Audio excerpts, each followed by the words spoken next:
Hello, everybody. Josh Neighbors here, Locked On Big 12 podcast. Today it is the 19th of August, 2022. It is Friday. Hope you all are having a nice little lead in to your weekend. On today's show, I actually wasn't going to do a show today, but we got some news that Quinn Ewers is going to be the starting quarterback there at the University of Texas. We also have some comments from Kevin Warren about Big Ten expansion. He talked about wanting to go to 20 teams and also paying players.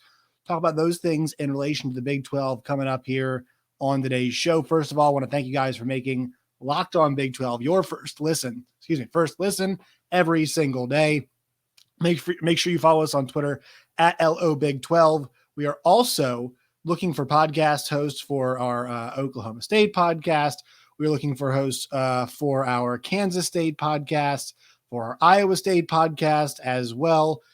Houston and UCF need podcasts too. So make sure you guys hit us up. You guys can find me on Twitter at JoshNeighbors_, or you can find me jneighbors0 at gmail.com, jneighbors0 at gmail.com if you guys are interested. All right. So let us do the Quinn Ewers news first. Quinn Ewers is named the starting quarterback at Texas. And now kind of just a Big 12 angle on this. Really, a lot of the quarterback battles have basically been settled this point. Baylor, we know it's Blake Shapen. Oklahoma, we know it's Dylan Gabriel. Oklahoma State, obviously, Spencer Sanders. Texas now is their quarterback in Quinn Ewers.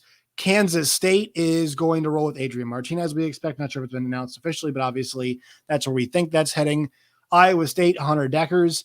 TCU is one place that we have not had word yet. We don't know if it's Chandler Morris. We don't know if it's going to be Max Duggan. West Virginia, we obviously think JT Daniels is going to be the guy there. Texas Tech, we don't know yet. That's a three-person battle. Our preview for that's going to be out on Monday. Talked to Chris Level today, who is on the sidelines for them for radio for football, and also covers the Red Raiders. It has been doing that for a long time. And I think that the best way, to put it is there is starting to be a front runner, but still would not be surprised if we see all three, and we're going to see all three have a shot, and probably two are going to play. Once again, check out that Texas Tech preview for more on that. Quinn Ewers, though, and then Kansas, last one, Jalen Daniels, we expect to be the starter there. So I'm not sure all this stuff is kind of set in stone yet, but we feel like we have pretty much the facts at hand of who are going to be the guys for each one of these teams. Not surprised about Quinn Ewers being named the starter. And there are reports from everywhere. I mean, you're seeing not just reports, but you're seeing a lot of the chatter, I should say, online. People saying they're hearing Quinn Ewers did not look great. Surprised the battle has gone on this long. Things of that nature that kind of got us all the way here. I don't think this was like last year. I think Sark just wanted to take his time with this. I thought he made a mistake last year, taking way too much time. You could say he didn't like what he saw. I thought this year he probably could have done this a little bit faster too. Like, it was always going to be Quinn Ewers, in my opinion. All right. I'm not going to speak for anybody else. You guys can tell me I'm wrong, whatever. In my opinion, it was always going to be Quinn Ewers. You don't bring in a player like that with that much talent if you don't plan on starting. And also, I thought, Hudson Card can grow and learn. He got some good run last year, but look, man, like, if we're trying to figure out what the ceiling of this Texas offense can be, Quinn Ewers needs to be the guy. Now, if he sucks and, nothing's going correct at all, sure, you might pull the plug and go with Hudson Card, try to get some consistency in there. But really, in my opinion, yeah, I mean, if we're trying to find that upper bound limit, and look, I think in our Texas preview, I kind of talked about, hey, can they score their way to a Big 12 championship or score their way to an 8, 9, 10, whatever it is, win season? Yeah, I mean, I think if we're talking about that, like the best case scenario, the way that we easily see that play out, not easily, but the way that we most likely see that play out is with Quinn Ewers at the helm as quarterback. And I'm sure we saw everybody had that clip that was going around. I know our Jonzo Ball, Jonathan Davis, shared that clip the other day on Twitter. Of the one really good throw and the one really bad throw. That's going to be a mixed bag, and that's going to be tough. You know what I mean? But he's going to be thrown in the fire there, and I think it's time to see what he's got. Obviously, Ajay Hall We'll see what happens there. I don't expect him to be kicked off the team. We'll see what his suspension, or if there's a suspension, what that looks like. Losing Isaiah Nayer was really difficult. Losing an offensive lineman is really difficult. But as your job as a quarterback and his talent level, you should be doing some things to overcome that. And look, it's not like Bijan Robinson's not there. Hopefully they can get Roshan Johnson back. He is dealing with potentially a tough ankle injury right now, it sounds like. Hopefully they can get him back in the mix here pretty soon. And also, you got Jaleel Billingsley. You obviously have Xavier Worthy out wide. Jordan Whittington is still there. So they've got some answers. They've got some weapons here. But, this thing on offense, especially for them, a lot of question marks. Let's see what happens with Quinn Ewers, starting quarterback, kind of an inevitability. I thought here at this, it was always going to be him because of his talent level. All right, let's get to part number 2 of today's show. We're going to keep today's show a bit shorter than normal, just because I actually have to hop on for Big 12 today here pretty soon on Sirius XM. Chris Plank, Tom Luganbill are hosting today, so going to be hopping on helping produce that alongside Robbie Triano. Some interesting comments by Kevin Warren, and these comments were made in an interview with Bryant Gumbel that is going to be on. Let's see, I forgot which one it is, Greg or Bryant Gumbel on Real Sports. The full interview is going to air on Tuesday night, it sounds like. But Ross Dellinger tweeted out the full exchange, and Brian Gumbel said you could foresee a day when Michigan, Michigan State, Indiana, Wisconsin are paying their football players, paying their basketball players because they are in revenue-producing sports. Kevin Warren responded by saying, those are the things that we have to resolve.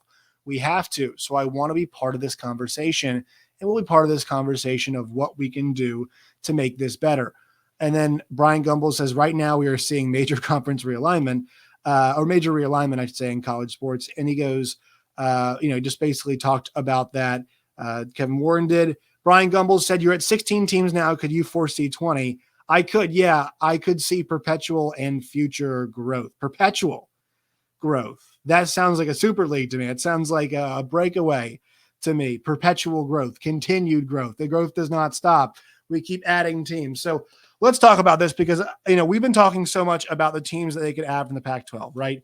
And I think I forgot who the listener was on YouTube brought up a pretty good point yesterday about which schools, could be brought in. He said, stop looking west. We should look east a little bit. And I think he's totally right. We should not just be looking to the east or to the west, rather, when it comes to Big Ten expansion. So obviously, if we're thinking about going to the west here, all right, so okay, who are the West teams? Let's just knock this out right now. It is Oregon, it is Washington, it is Stanford, it is Cal.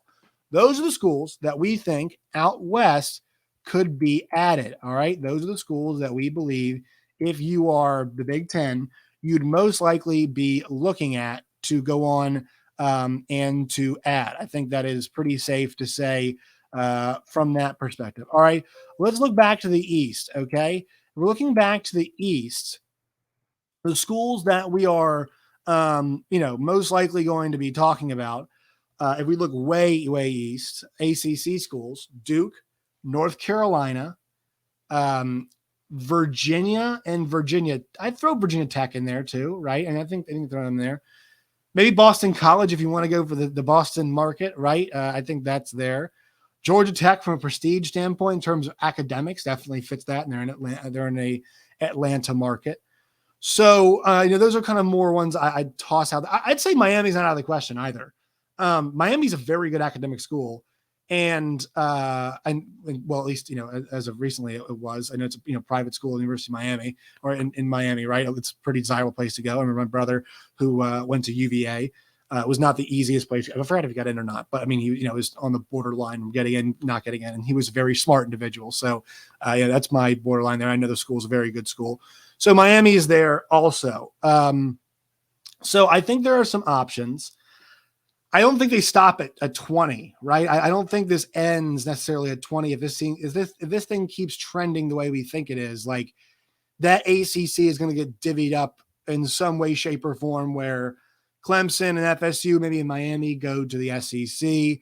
And then, Virginia Tech, Virginia, whatever you want to do, Duke and Carolina go to the Big Ten, right? I think that's still trending this way. I mean, The word that Kevin Warren used here was perpetual, right? Continued. I'll find the exact definition of the word perpetual. It's never ending or changing, never ending or changing. We're going to continue doing this. He talked about the next 100 and 200 years of college athletics. So I think it's interesting that off the heels of a record-breaking television deal, we're getting a conference commissioner talking about, hey, we're not done. We're going to keep growing. Once again, their deal does come up.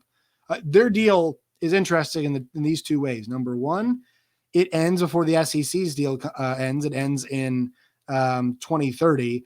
And number two, there is already a clause in the deal for further expansion, for adding more teams, for making more money, for making more revenue. So I think from those two directions, you have to think, hey, they're looking to add more. They're definitely in the growth business, and this thing could be perpetual.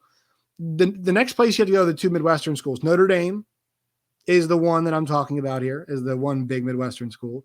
They'd love to add them. What about Kansas? Kansas, it's been really quiet on the Kansas front, all right?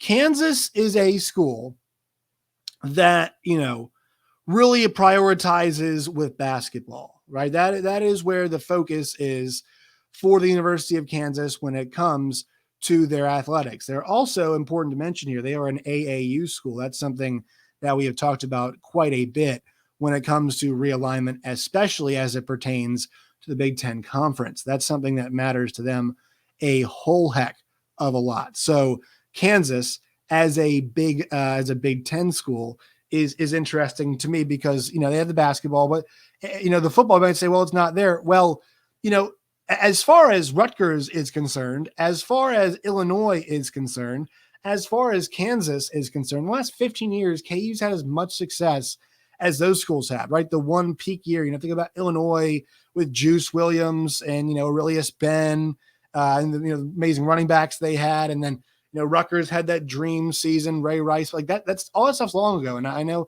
same thing for KU, right? Todd Reesing and Mark Mangino having that thing rolling. I think Lance Leipold's got a chance to get them back to really, not national relevance, but like relevance in terms of, hey, we're trying to compete every single season. We're trying to get there every single season.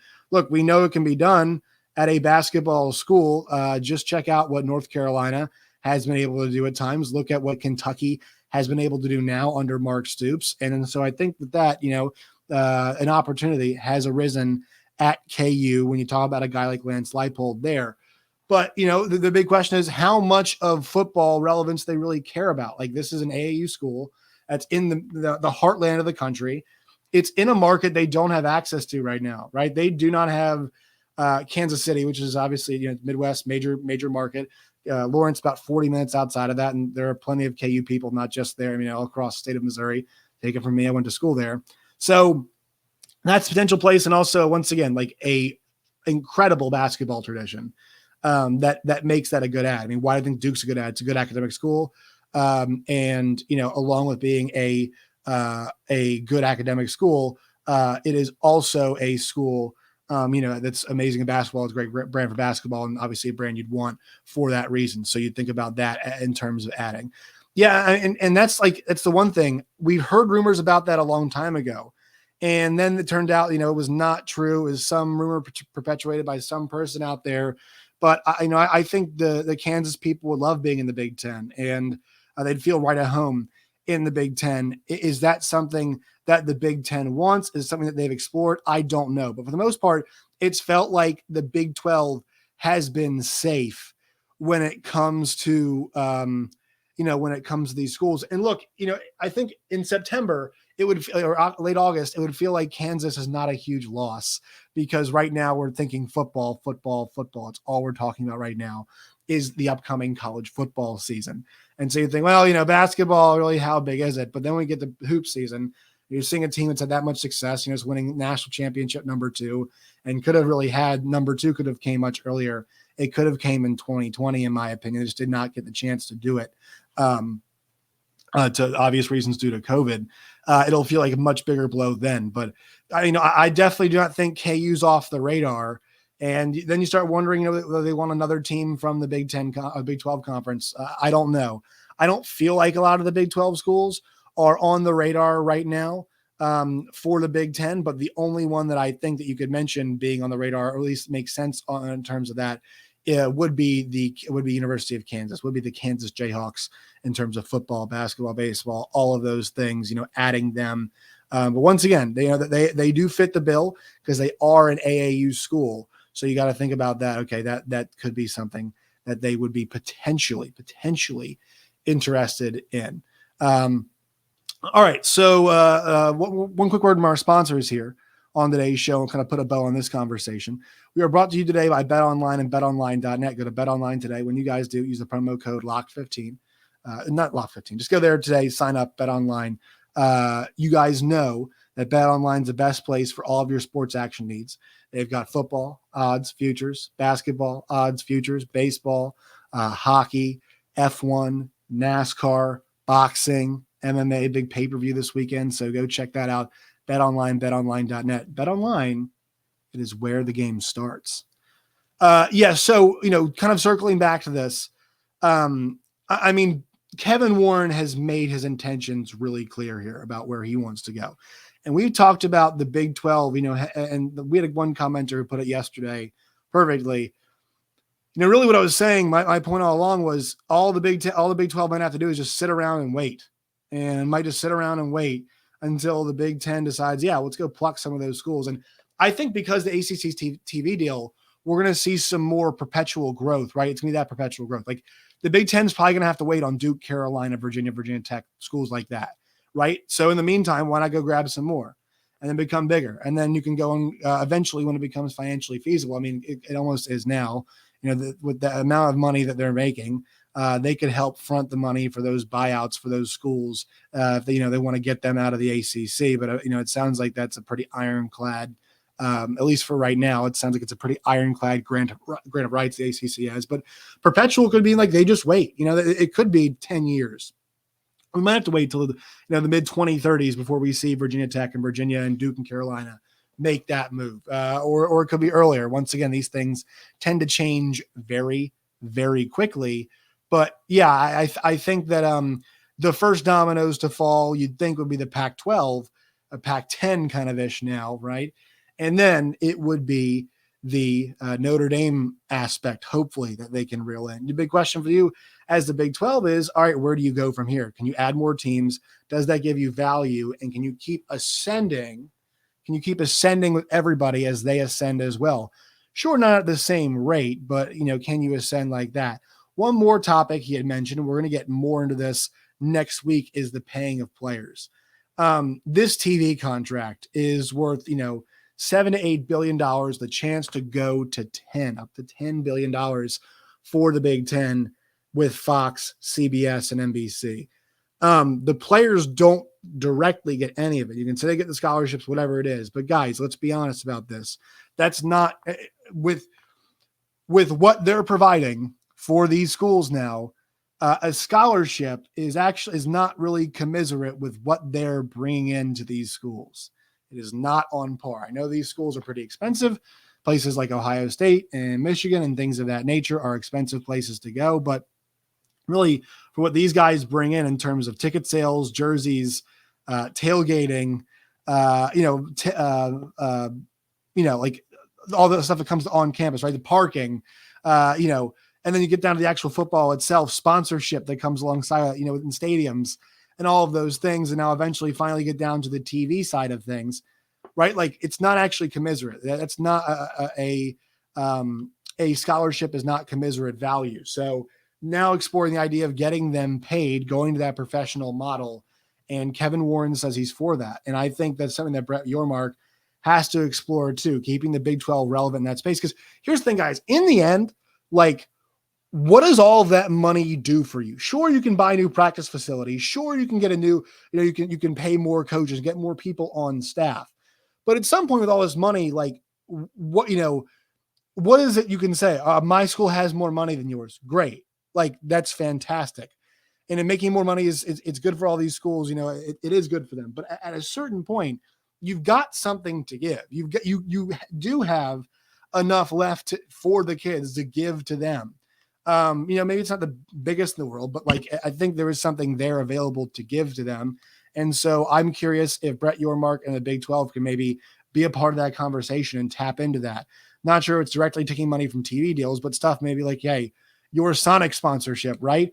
Sonic being the official seltzer of the Big 12 conferences. How many of those can you rack up, and can you redirect that money to some of the kids, and will it be involved with the schools or not? I think that's a huge question as well.